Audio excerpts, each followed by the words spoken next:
Something wonderful happened last week, and I don't really get this that often, but when I do, it's like this excitement that kind of just rushed through that was very,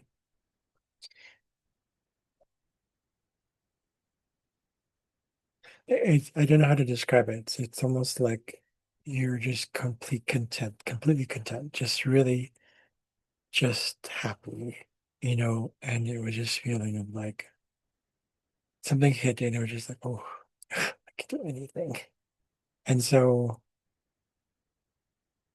I don't know how to describe this. Like I suppose it's something that's happening through me right now. I have Haumea actually um transiting my fourth house right now, but I also have core there. I believe that Haumea, because this Haumea is tied to regeneration. She, in her story, she was the one who would convert from old woman to young woman or young girl. So it's like a kind of going back to your youth, going back to the excitement. So it's really beautiful because it's like, you can always start over. So I feel like Salme is that kind of not only that, but it's not only regeneration, but like, again, starting over. Tied to core, if you look at the mythology, you'll see it actually on what do you call it? On Wikipedia. He's tied to this god called Chingishkish, or just simply Kor. Um, so he is tied to something about consequences. So he's basically tied to ancestry, all those things. You look at just the history of what happened. First, it might be like, well, he's that. If he's a high vibration of Jupiter. So what happens is just like it's maturity, right? It's growth, it's maturity, but he's also tied to the rhythm of life. I believe he's tied to the rhythm of life is because he's about accepting that sometimes, you learn from the choices that you make. There's always choice. And it's not about that whole dichotomy or that split between good and bad. It's about acceptance of the whole thing, which actually also ties in with Sedna. Um, and Sedna is actually transiting my 11th house right now. So Sedna is this whole release. She was basically abandoned, taken away from her comfort zone, and yet she still managed to release it all. So she's a higher vibration of Neptune. So if you combine that, all three dwarf planets, you look at them in your chart, it's a sort of like the release. It's funny because now that I think about it, there is a country that has said that tied to the sun, and that's Ireland. Not Northern Ireland, by the way, so just Ireland itself. And you notice how their music, they're very there's a lot of mythology there. But that's also said now. She's about bringing back your fantasy, bringing back all that stuff. So she's a high vibration. Sedna is a high vibration series. So, and that series is high vibration of the moon. So it's all about that acceptance of like this, there's something stronger than what the ego wants. Um, I find that I resonate a lot with these archetypes. And so what you could use these as, to figure out what it is what makes you happy. Specifically with core, um, he's tied to, I mean, if you just look at, let's say we looked at core right now.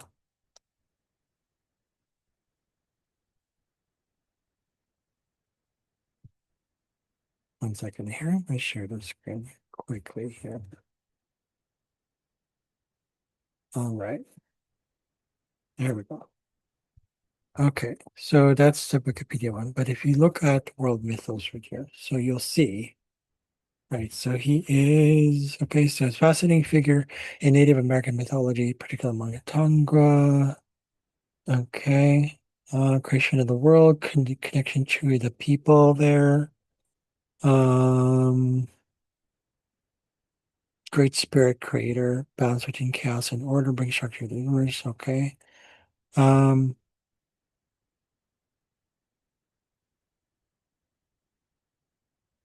Okay.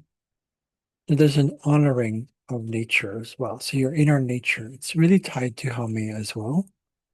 Um,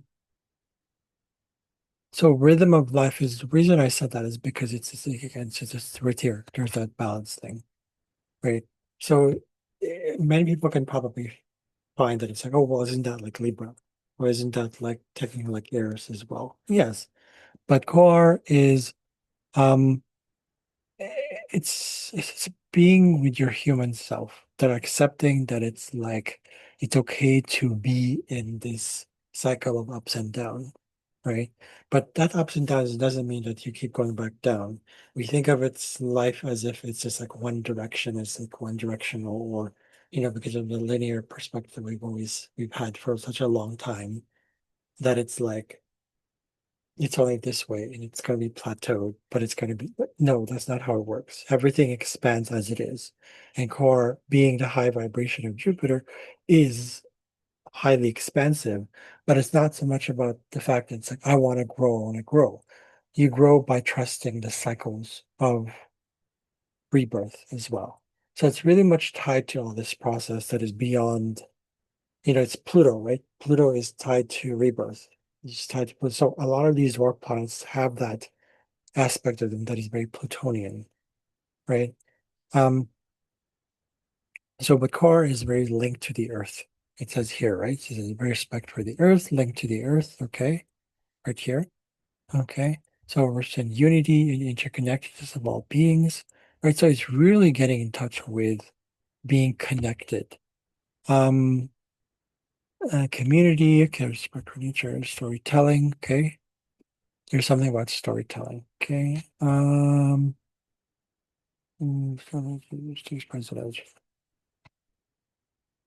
Reading the same thing, I find.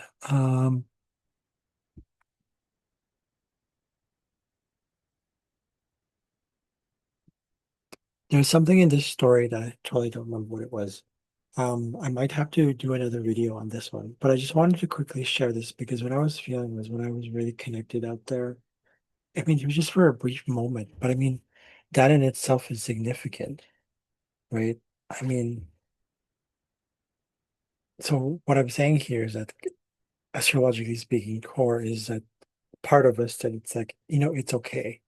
But I find it with me because I have it in the fourth house, and I've always felt this sort of understanding, like there's this belief, there's a strong belief because it is a high vibration of Jupiter. Core is just like a strong belief in the possibility of things beyond the possibility. It's just kind of like total acceptance, like, yeah, that could be possible. So you know what I mean? It's kind of like beyond Neptune in a way, which is imagination. Yeah, it's a belief in that. But it's almost like it's just an acceptance. It's like, okay, that's it. It's almost like acceptance on the physical level, if that makes sense. If said as acceptance of also that, but it's more in the spiritual and emotional acceptance.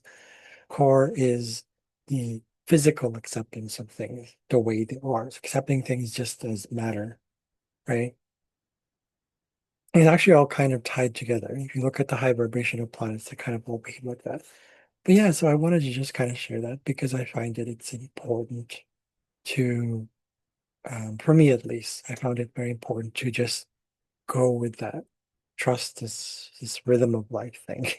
So, and I'm learning it as I go. You learn as you go. You're not going to be able to master everything. Nothing happens overnight. This isn't some kind of like instant gratification thing that we've been all conditioned to feel and do and say or believe, whatever it is. It's not that. So yeah, I just wanted to share that quickly.